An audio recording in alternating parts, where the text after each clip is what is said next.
किसी समय हरिपुर नामक एक गांव में गोलू नाम का एक मेहनती किसान रहता था। वह अपने खेतों में तरबूज की खेती करता था। गोलू अपने उगाए हुए तरबूज को मंडी में नहीं बेचता था, बल्कि उन्हें अपनी बैलगाड़ी में भरकर गांव-गांव बेचता था। एक बार एक आदमी गोलू के पास आया जो किसी दूसरे गांव से आया था, और वह गोलू से कहने लगा, अरे भैया, भाई साहब नमस्कार। मैं बताता हूँ मैं कौन हूँ। मैं पास के ही गांव से तुम्हारे पास आया हूँ। मुझे मेरे सेठ जी ने तुम्हारे पास भेजा है। अच्छा, तो बताइए किस काम से आए हैं? अरे भैया, मेरे मालिक नगर की मंडी में थोक का व्यापार करते हैं। बहुत बड़ी दुकान है हमारे माल की, जिसमें वह तरबूज का व्यापार करते हैं। मेरे मालिक को मंडी में बेचने के लिए बहुत ज्यादा मात्रा में तरबूज चाहिए। क्योंकि तुम तरबूज की खेती करते हो, इसीलिए मैं तुम्हारे पास आया हूं। अगर तुम्हें अपने खेत के तरबूज बेचने हैं तो भैया मैं उनकी अच्छी कीमत लगा दूंगा। भैया, आपने बहुत बढ़िया बताया, लेकिन माफ करिएगा, मैं जो तरबूज अपने खेत में लगाता हूँ उन्हें खुद ही बेचता हूँ। मैं मंडी के दलालों को अपना माल नहीं बेचता। बहुत बहुत धन्यवाद। अरे अरे भैया, तुम कह क्या रहे हो? आसपास के गांव के सभी लोग मेरे मालिक को ही अपना माल बेचते हैं। फिर जगह जगह घूमकर अपना माल बेचने से अच्छा है कि तुम भी एक ही जगह अच्छी कीमत में बेच दो। क्यों, सही कहा ना? और भैया, अगर तुम भी मेरे मालिक को सारे तरबूज बेच दोगे तो तुम्हारी मेहनत कम लगेगी और पैसा भी अच्छा मिल जाएगा। फिर जाकर अपने नए तरबूज उगाओ ना। तरबूज बेचने में क्यों समय लगा रहे हो भाई? तरबूज उगाने में समय लगाओ, उगाने में, समझे?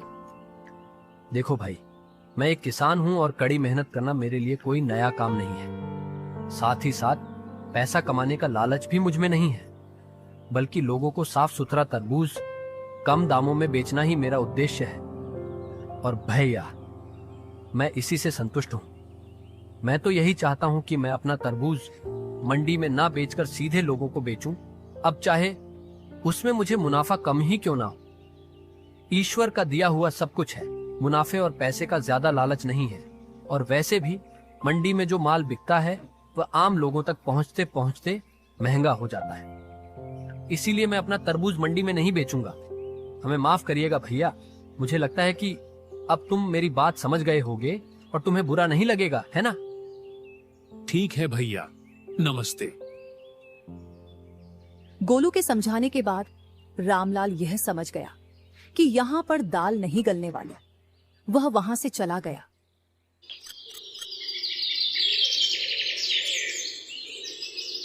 गोलू अपनी बैलगाड़ी पर ढेर सारे तरबूज लाकर बेचने के लिए निकलता है।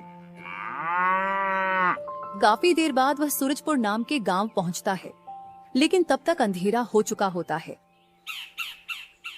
अरे, शाम ढल गई और अंधेरा भी हो गया। इतनी दूर चलते चलते मैं भी थक गया हूँ, और हमारे ये दो प्यारे बैल भी। ऐसा करता हूँ कि आज रात यहीं पर गुजार लेता हूँ। हाँ, यही ठीक रहेगा। यही सोचते सोचते गोलू एक बड़े से घर के सामने से गुजरता है। तभी घर के बाहर खड़ा एक आदमी उसे आवाज लगाता है। ओ भाई, कौन? अरे कौन हो तुम? हमारे गांव के तो नहीं लगते। गोलू देखता है कि पहनावे से वह आदमी बहुत ही अमीर मालूम पड़ता है। नमस्ते भाई साहब, मेरा नाम गोलू है और मैं हरिपुर गांव का हूँ। ये तरबूज बेचने के लिए सूरजपुर गांव की तरफ जा रहा हूँ। अब क्या बताएं भैया, सुबह से गाड़ी खींचते खींचते मेरे बैल थक चुके हैं और मैं भी उन्हें चलाते चलाते थक गया हूँ। इसीलिए सोचा कि आज रात को यहीं कहीं आसपास रुककर सुबह निकल जाऊं। अगर आप थोड़ा मदद कर दें और बता दें कि इस गांव में रात को ठहरने के लिए कोई जगह मिल जाएगी। अरे भाई, इसके लिए इतना परेशान होने की जरूरत नहीं है। तुम कहीं और क्यों जाओगे? मेरा इतना बड़ा घर है, आज रात यहीं रुक जाओ। इतना सुनते ही गोलू ने अपनी बैलगाड़ी एक तरफ लगा दी और चैन की सांस ली। गोलू खाना खाने के बाद हवेली में बैठा होता है। तभी धर्मपाल सेठ उससे बातचीत करने लगता है। अरे बाप रे, इतनी बड़ी हवेली। हुजूर, मैं आपका यह उपकार कभी नहीं भूलूंगा। आप जैसे दयालु लोग आज भी इस धरती पर हैं, इसीलिए हम जैसे गरीब लोग जी रहे हैं, वरना आज रात इस गांव में न जाने मुझे कितनी तकलीफ उठानी पड़ती। अरे इसमें कौन सी बड़ी बात है भाई। देखो गोलू, एक इंसान ही दूसरे इंसान की मदद करता है। वैसे देखने में तो तुम बहुत मेहनती किसान लगते हो। अब यह मेरा कर्तव्य है कि मैं तुम जैसे आदमी की सहायता करूं। अच्छा सुनो, एक बात बताओ, ये सारे तरबूज तुम्हारे ही खेत के हैं या किसी व्यापारी से लेकर बेचने के लिए निकले हो? अरे नहीं नहीं साहब, ये तो हमारे अपने ही खेत की फसल है। व्यापारी से खरीद कर बेचूं, इतना बड़ा आदमी मैं नहीं हूं। इसके बाद दोनों में काफी देर तक बातचीत होती रही। गोलू ने बताया कि वह अपने खेत के तरबूज सीधे ग्राहकों को बेचने में विश्वास रखता है। यह सुनकर धर्मपाल सेठ गंभीर हो गया।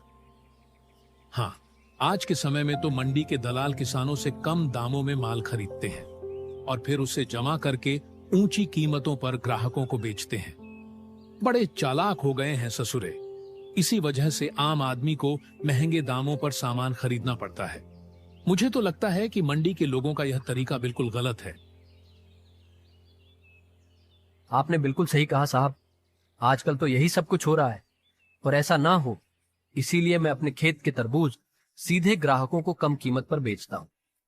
मुझे लगता है कि मैं समाज के प्रति अपने कर्तव्य को पूरा कर पा रहा हूँ और यही करने में मुझे खुशी मिलती है। सच में गोलू भाई, तुम्हारे विचार बहुत ही उच्च स्तर के हैं। अगर सभी लोग तुम्हारी तरह सोचने लगे तो सच में सबका भला हो जाए। अच्छा सुनो, अब काफी रात हो गई है और तुम्हें सुबह जल्दी उठना है। आराम कर लो। गोलू मुस्कुराता है और सेठ जी के आतिथ्य के लिए उनका धन्यवाद करता है। धर्मपाल सेठ ने अपने घर के एक कमरे में गोलू के सोने का इंतजाम कर दिया। उसने एक बिस्तर बिछाया और फिर खुद अपने कमरे में सोने चला गया। गोलू बिस्तर पर लेट जाता है, लेकिन नींद नहीं आ रही थी। वह धर्मपाल सेठ के बारे में सोचने लगता है। हाँ, ये कितना अच्छा इंसान है। इसने मुझ जैसे गरीब किसान को अपने घर में आश्रय दिया। सचमुच इतना धनी होने के बावजूद इसमें बिल्कुल भी अहंकार नहीं है। इसका मन बहुत ही निर्मल और दयालु है। गोलू गहरी सांस लेता है और मुस्कुराता है। ऐसे इंसान भला आजकल की दुनिया में कहाँ मिलते हैं। कितने बड़े लोग होते हैं लेकिन उनके दिल छोटे होते हैं। पर धर्मपाल सेठ जैसा इंसान सच में बहुत कम देखने को मिलता है। धीरे धीरे गोलू की आंखें भारी होने लगती हैं और वह चैन की नींद सो जाता है।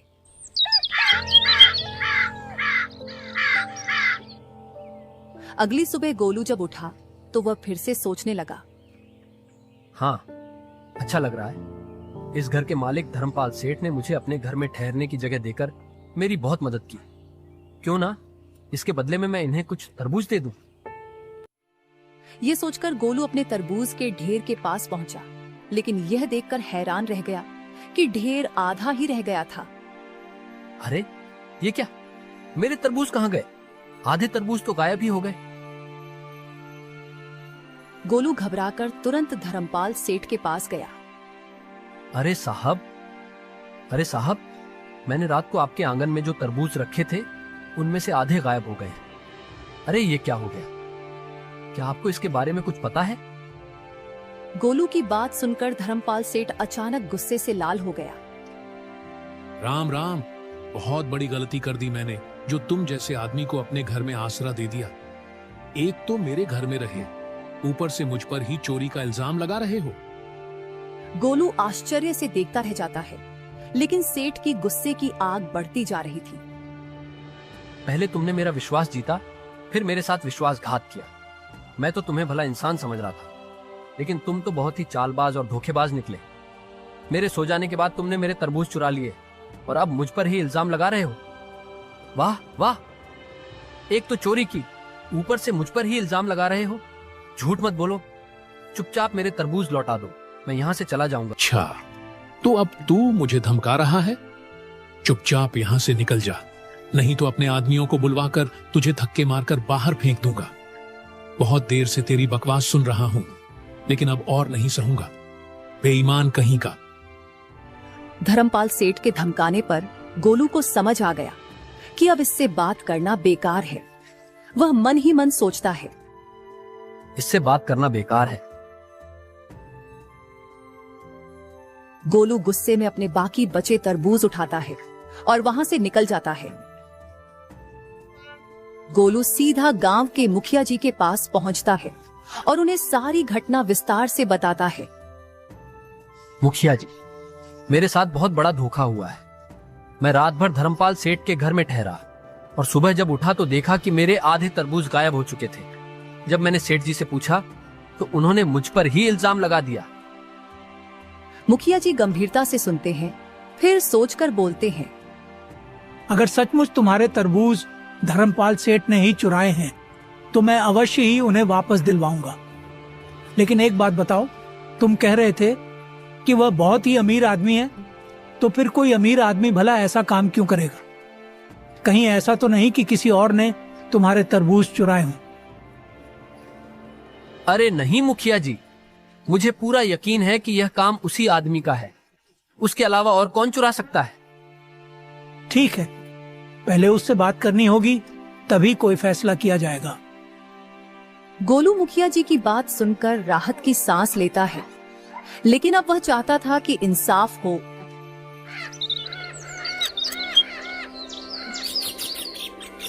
मुखिया जी ने उसी समय धर्मपाल सेठ को बुलाने के लिए कुछ आदमियों को भेज दिया।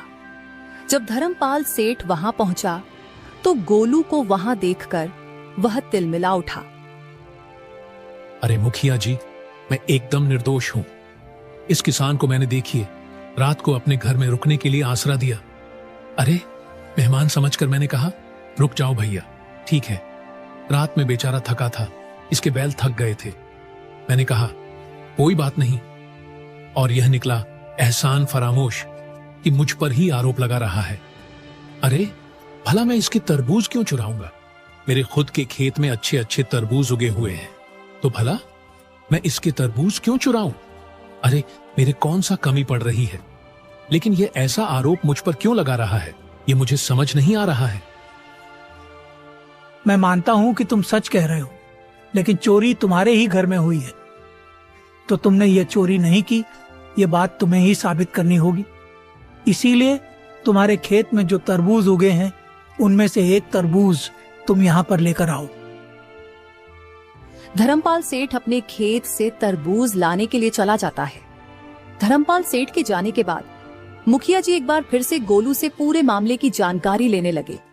इस बीच धर्मपाल सेठ अपने खेत से तरबूज लेकर वापस लौट आता है।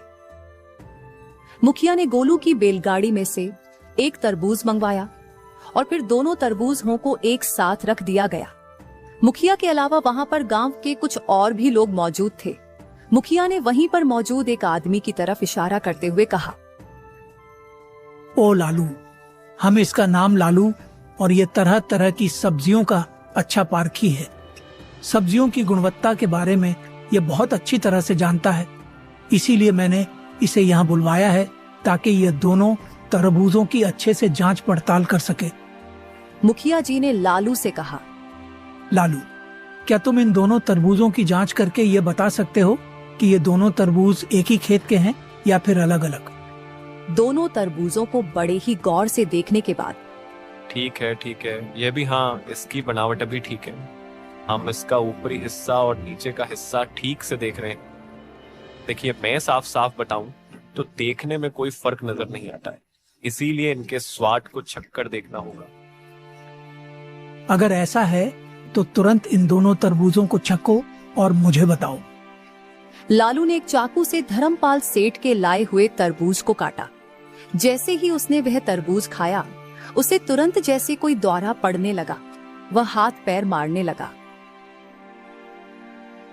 तभी मुखिया ने एक दूसरे आदमी से कहा, अरे विक्रम, आप तो वैद्य हैं ना, जरा देखिए तो सही, लालू को क्या हो गया? अरे ये तो अच्छा भला यहाँ पर आया था, पर पता नहीं कहाँ क्या हो गया, कहीं मर ना जाए। आप तुरंत इनका इलाज कीजिए, देखिए जल्दी से, जल्दी देखिए। अरे अरे अवश्य ही इस तरबूज में जहर था, इसीलिए तरबूज को खाते ही इसकी यह हालत हो गई। इसे इलाज के लिए तुरंत मेरे घर ले जाना पड़ेगा, जल्दी करो। फिर कुछ लोग लालू को उठाकर विक्रम के घर इलाज के लिए ले जाते हैं। इसके बाद मुखिया जी कड़े स्वर में धर्मपाल सेठ सवाल करते हैं। अरे भाई, ये सब क्या मामला है? तुमने अपने खेतों में जहरीले तरबूज उगाए हैं क्या? तुम लोगों को जान से मारना चाहते हो? कुछ दिन पहले भी मैंने ऐसा ही एक मामला सुना था जिसमें जहरीला तरबूज खाने से किसी की मौत हो गई थी। मुझे तो लगता है कि वो तरबूज भी तुमने ही दिया होगा। अगर दामोदर को कुछ हो गया तो याद रखना, उसकी मौत की जिम्मेदारी तुम्हारी होगी। अब तो तुम पर चोरी के साथ साथ हत्या का भी आरोप लग गया है। अब तो भगवान भी तुम्हें नहीं बचा सकते। ये सुनते ही धर्मपाल सेठ डर जाता है और मुखिया को एकांत में ले जाकर फुसफुसाता है। अरे मुखिया जी, जरा इधर आइए। देखिए, मुझे माफ कर दीजिए। यह तरबूज मेरे खेत के नहीं है, बल्कि यह तो उस किसान गोलू के ही तरबूज हैं। अरे, उसके ही तरबूज जहरीले हैं। अगर यह बात मुझे पता होती तो मैं उसके तरबूज चुराता ही नहीं। देखिए, अगर आप इस मामले से मुझे बचा लेंगे तो मैं आपको मालामाल कर दूंगा। हाँ, बहुत सारा धन दूंगा। आप एक बार सोच कर देखिए। मुखिया जी को गुस्सा आ जाता है और वह गुस्से से धर्मपाल सेठ को डांटते हैं। वाह, मुझे माला माल करोगे? एक तो खुद चोरी का अपराध किया और अब मुझे रिश्वत देकर इसमें शामिल करना चाहते हो? गोलू को बलि का बकरा बनाना चाहते हो क्या? अब तो मुझे पक्का यकीन हो गया है कि तुमने पहले भी कई अपराध किए होंगे। तुम्हें क्या लगता है कि हर आदमी तुम्हारी तरह लालची होता है? तुमने मुझे भी एक लालची इंसान समझ लिया जो रिश्वत का पैसा हजम कर जाएगा। तुम्हें मालूम है कि किसी को रिश्वत देना भी एक अपराध है। अगर तुमने अपना अपराध पहले ही मान लिया होता तो बेहतर होता। अब तुमने 3 अपराध कर दिए, चोरी का, हत्या का और रिश्वत देने का। तभी वहां पर गोलू, लालू और बैद जी भी आ पहुंचते हैं। तीनों को देखकर धर्मपाल सेठ घबरा जाता है और घबराहट में बोलता है। अरे अरे, देखो, लालू तो एकदम ठीक है। उसे तो कुछ नहीं हुआ। वह एकदम सही सलामत है। लेकिन अगर उसे कुछ हो भी गया होता तो उसमें भी भैया मेरा कोई कसूर नहीं था, क्योंकि वह तरबूज मेरे नहीं थे। वह तो मैंने गोलू के चुराए थे। अब जब वह तरबूज मेरे थे ही नहीं तो हत्या का इल्जाम मुझ पर कैसे लग सकता है? मुखिया जी ठहाका लगाते हैं और कहते हैं। अच्छा, तो अब तुमने अपनी चोरी का अपराध खुद ही स्वीकार कर लिया। हम सब ने मिलकर यह नाटक इसलिए किया था ताकि तुम सच उगल दो। असल में लालू कोई सब्जियों का झाता नहीं है और न ही बैदजी कोई जांच करने आए थे। लालू ने तो सिर्फ तरबूज खाकर बेहोश होने का नाटक किया था। असल बात तो ये है कि कुछ दिन पहले तुमने जिस आदमी को मेरे पास तरबूज खरीदने के लिए भेजा था ना, उस रात मैंने उसी आदमी को तुम्हारे घर पर काम करते हुए देख लिया था। अब तो मामला बिल्कुल साफ हो गया। मैंने पहले ही बता दिया था कि तुमने पहले से ही एक आदमी को मेरे खेत के तरबूज खरीदने के लिए भेजा था।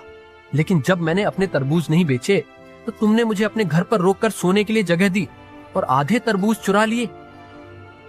तुम्हारे जैसे मंडी के दलाल बहुत ही नीच काम करते हैं। छी, मैंने सोचा भी नहीं था कि तुम इतने घटिया इंसान हो। धर्मपाल सेठ, तुम्हारी जैसी चालाकी से मैं नहीं चलता। तुम्हारे जैसे दलालों की वजह से ही मंडी में किसानों का नुकसान होता है। माफ करना भैया, गलती हो गई जो तुम्हारे घर पर आया। गोलू, तुम्हारी बात बिल्कुल सही है। मैं तुम्हारी इस समस्या के बारे में राज्य के महाराज से बात करूंगा और हाँ, तुम्हारे चोरी हुए तरबूज तुम्हें वापस दिलवाए जाएंगे। इसके बाद धर्मपाल सेठ से गोलू के सारे चोरी हुए तरबूज वापस दिलवा दिए गए। मुखिया जी ने गांव के सभी किसानों को चेतावनी दी। के बाद अगर किसी मंडी के दलाल ने किसी किसान को नुकसान पहुंचाने की कोशिश की तो उसे भयानक दंड दिया जाएगा। गांव के बाकी किसानों को जब इस घटना के बारे में पता चला तो उन्होंने मुखिया जी और गोलू की सूझबूझ और बुद्धिमानी की खूब तारीफ की। इसके बाद गोलू अपने तरबूज लेकर आगे बढ़ गया, उचित दामों पर उन्हें बेचा और वापस अपने गांव लौट गया।